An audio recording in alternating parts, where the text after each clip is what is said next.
syukurlah kalau baik-baik saja. Kakak di sini menemui saya, apakah ada hal yang mau kita bicarakan bersama? Iya Bu, terus terang saja sebenarnya ada sesuatu yang mau saya bicarakan dengan Ibu. Itulah mengapa saya datang kemari menemui Ibu. Bicaralah kakak. Di sini saya akan siap mendengarkan semua cerita kakak. Kakak tidak perlu merasa takut untuk menceritakan segala masalah yang kakak alami saat ini. Karena di dalam proses konseling, kita sebagai konselor memiliki beberapa asas. Salah satunya adalah asas kerahasiaan. Jadi apapun yang nanti kita bicarakan itu akan bersifat rahasia. Jadi hanya saya, kakak, dan Tuhan yang tahu. Jadi begini Bu, saya ada masalah dengan tante saya. Sebenarnya saya masuk ke sekolah ini bukan karena keinginan saya. Bukan keinginan kamu? Ya Bu, itu sungguh keinginan saya untuk masuk di sekolah ini. Sebenarnya awalnya saya masuk di SMA karena saya ingin mengambil perkantoran Bu. Saya lebih suka dengan jurusan perkantoran ini karena memiliki banyak praktek bagaimana selayaknya orang-orang di kantor bekerja. Sedangkan kalau di SMA kebanyakan belajar materi sesuai dengan materi pelajaran masing-masing. Dan saya rasa saya lebih mampu di jurusan perkantoran. Ya, itu bisa. Tetapi tante saya menyuruh saya untuk masuk di sekolah ini. Katanya sekolah SMA lebih bagus daripada SMK. Kalau SMK tidak ada waktu di rumah untuk bekerja dan belajar karena kebanyakan praktek di luar. Jadi jurusan yang saat ini saya ambil di sekolah yaitu IPA tidak sesuai dengan minat saya. Kalau memang menurut kamu itu tidak sesuai dengan minat dan kemampuan yang kamu miliki, mengapa kamu menuruti permintaan tante kamu untuk masuk ke sekolah ini? Saya tidak menolak permintaan tante saya, karena di sini saya tinggal dengan tante saya dan tante saya lah yang membiayai uang sekolah saya. Saya takut ketika saya nekat untuk masuk di SMK, nantinya tante saya marah dan tidak mau membiayai sekolah saya. Karena tante saya itu orang keras juga, maunya apa yang dikatakan itu diikuti. Sedangkan mau mengharapkan orang tua di kampung saja, keadaan ekonomi tidak mencukupi. Dari cerita kamu, rasanya kamu sangat jengkel dengan diri kamu sendiri karena tidak bisa memberanikan diri untuk masuk ke SMK. Ya Bu, bagaimana saya tidak jengkel? Saya harus menuntut ilmu di sekolah yang jurusannya saya tidak minati. Otomatis nantinya saya akan lebih cepat bosan dalam belajar di sekolah tersebut. Iya. Jika saya mengalami hal yang sama seperti kakak, pasti saya juga merasakan hal yang sama. Lalu, apa yang kakak mau lakukan selanjutnya? Dengan itulah saya datang kemarin untuk meminta bantuan sama Ibu. Saya ingin Berubah? Iya Bu, saya ingin sekali bisa mengatakan tidak pada tante saya ingin betul-betul mengembangkan minat yang saya inginkan, tetapi saya tidak mau membuat tante saya marah. Jangan sampai nanti karena mempengaruhi sekolah saya. Jadi dikatakan bahwa kamu tidak mau menuruti kemauan tante kamu, tetapi di sisi lain kamu tidak berani mengatakan penolakan yang sebenarnya terhadap tante kamu. Ya benar Bu, coba ini pikirkan saya selalu menuruti kemauan tante saya tanpa memperhatikan keinginan saya sendiri, sedangkan saya yang akan menjalani nanti kalau saya sendiri. Saya juga memiliki keinginan. Baiklah, jadi menurut kamu, tante kamu senantiasa memaksakan keinginannya untuk dituruti atau dilakukan, tidak peduli dengan apa yang kamu inginkan. Dan sampai saat ini, kamu tidak berani menolak apa kemauan tante kamu. Karena melihat kehidupan sehari-hari, tante kamu orangnya sangat keras, dan apa yang diinginkannya harus dilakukan. Iya Bu. Apakah sebelumnya kamu pernah menolak keinginan tante kamu? Ibu saya sudah mengatakan bahwa tidak usah membantah, ikuti saja apa yang dikatakan. Karena kalau bisa jadi nanti kamu tidak bisa melanjutkan sekolah.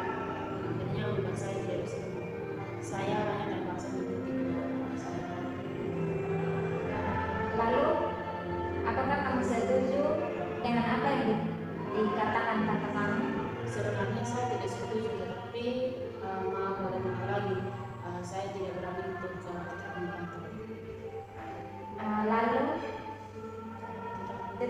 kalau kamu tidak akan berani untuk mencoba, maka kamu akan terus-menerus seperti ini, selalu mengikuti kemauan tante kamu, dan hal ini membuat kamu tidak memiliki kesempatan untuk mandiri.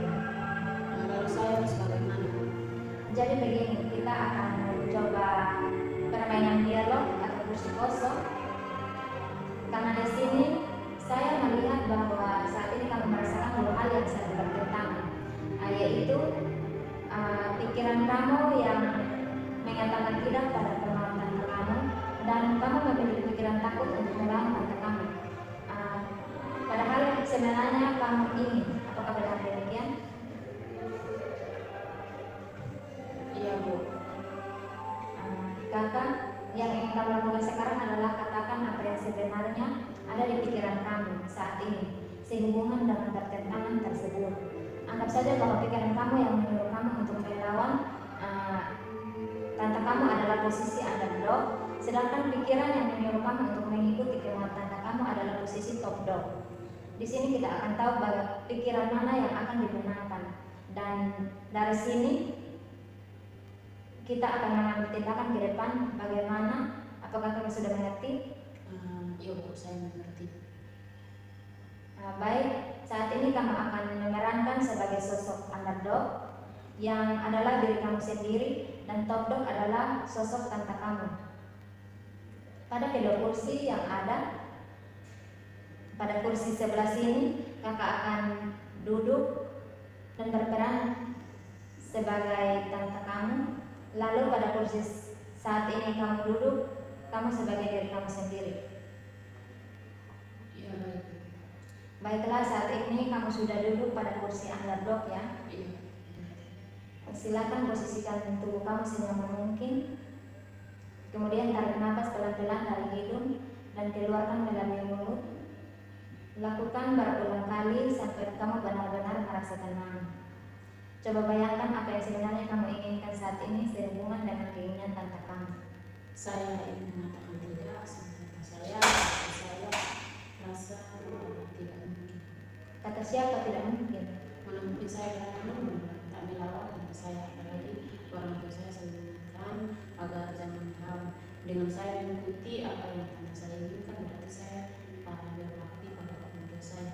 Karena orang tua yang selalu mengatakan jangan pernah melawan, lebih baik diam daripada melawan. Saya pikir itu benar.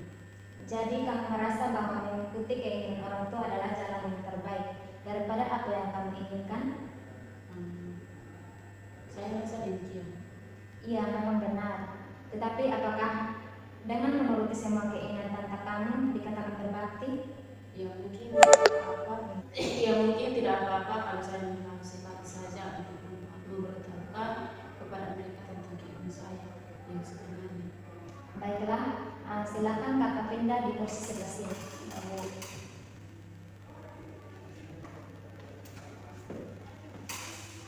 Sekarang kakak coba bayangkan apa yang sebenarnya tante kamu inginkan. Beritahukan persis seperti apa kata-kata tante tersebut. Apa sebenarnya keinginan tante kamu? Sekolah di SMK itu mahal, biaya praktek itu butuh uang. Mau ambil uang dari mana? Intan. Dari Intan kamu harus apa? 55. Intan kamu harus menurut apa yang Intan, kamu harus menurut apa yang terbaik untuk kamu. Kamu harus sekolah di SMA, di SMK itu tidak cocok dengan kamu. Sekolah di SMK itu banyak biaya yang harus dikeluarkan. Berapa itu harus bayar. Sekolah di SMA saja supaya nanti bisa lanjut kuliah. Kamu merasa perkataan tante kamu itu tidak benar atau tidak baik? Iya, tetapi kalau saya melawan atau tidak mengikuti keinginan tante saya, maka saya jadi sekolah, maka bisa jadi sekolah saya terganggu nantinya. Mungkin saja tante saya tidak mulai membiayai sekolah saya lagi. Coba utarakan pernyataan itu persis seperti tante kamu katakan. Sekolah di SMK itu mahal, biaya praktek itu butuh uang. Mau ambil uang dari mana kita? mahal dan butuh banyak uang. Tante hanya punya penghasilan yang seadanya saja. Banyak juga tanggungan di rumah dan kehidupan. Baiklah, sekarang kakak silakan pindah ke kursi sebelah sini lagi.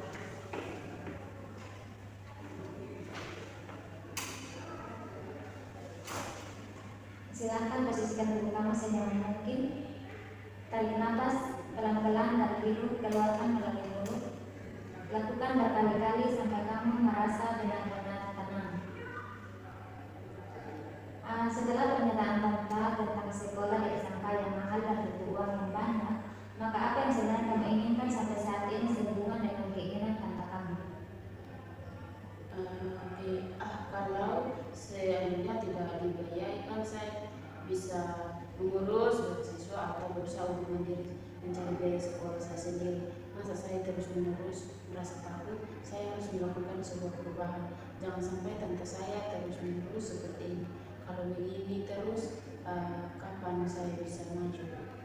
Kamu sudah dapat beasiswa dan sudah mandiri?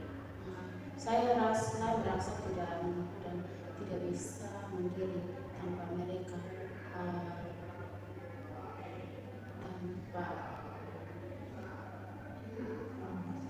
Tanpa orang tua saya dan tante juga. Tetapi saya bisa berusaha untuk mendapatkan beasiswa. Tante, saya pasti bisa, tante. Saya tahu mana yang terbaik untuk saya. Cukup dulu untuk sementara ya kakak. Dari sini kita bisa tahu bahwa sebenarnya kamu percaya pada diri kamu dan kamu mengatakan bahwa kamu bisa melawan, kamu bisa berusaha, dan dapat diambil kesimpulan bahwa kamu harus benar-benar bisa melawan kemauan tante kamu, kan? Betul Bu, tetapi saya tidak tahu bagaimana saya harus menerapkan ini semua. Di sini kita akan melakukan teknik kursi kosong. Yang ketiga, silakan persiapkan diri kamu, posisikan tubuh kamu senyaman mungkin, tarik nafas pelan-pelan dari hidung dan keluarkan melalui mulut. Lakukan berulang kali sampai kamu merasa benar-benar rileks. Bayangkan di kursi ini tante kamu, dan kamu akan mengatakan yang sebenarnya kepada tante kamu. Coba ceritakan kembali apa yang kamu bisa bayangkan. Tante, Indah minta maaf sebelumnya. Sebenarnya saya tidak mau menolak apa yang tante inginkan dari saya, tetapi saya juga tidak bisa memaksa diri untuk di SMA. Saya lebih senang jika saya di SMK karena di sana yang bisa langsung mempraktekkan, bukan hanya mempelajari materi saja.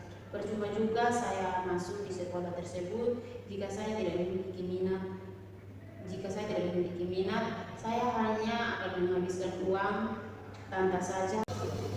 Coba bayangkan bagaimana tanggapan tante kamu setelah kamu mengatakan yang sejujurnya. Iya, tidak apa-apa. Kenapa kamu tidak mengatakan ketika tante mendaftarkan kamu di SMA bahwa kamu lebih senang di SMK? Jika itu yang memang betul-betul kamu mau, silahkan kamu bisa pindah sekolah. Tante juga sadar bahwa seharusnya tante jangan terlalu mengikuti kemauan tante sendiri, dan yang menjalaninya adalah kamu sendiri. Kamu yang akan merasakan suka dukanya. Setelah kita melakukan teknik ini, di mana kamu akan menyampaikan hal ini atau memberikan penjelasan kepada tante kamu? Nanti saya akan mencoba setelah saya sampai di rumah. Baiklah, setelah proses konseling yang kita lakukan sejauh ini, bagaimana perasaan kamu? Saya sudah merasa lega, nyaman, tenang, bahkan saya memiliki keberanian untuk memberikan penjelasan kepada tante saya nanti. Iya, baiklah. Semoga pertemuan kita hari ini dapat bermanfaat. Lain kali jika kamu ada waktu dan ada yang mau diceritakan dengan saya atau mau melakukan konseling, silakan datang saja menemui saya di ruangan ini ya. Ya Bu, terima kasih atas bantuannya, sangat bermanfaat. Saya mau pamit dulu. Selamat pagi Bu. Baiklah, selamat pagi.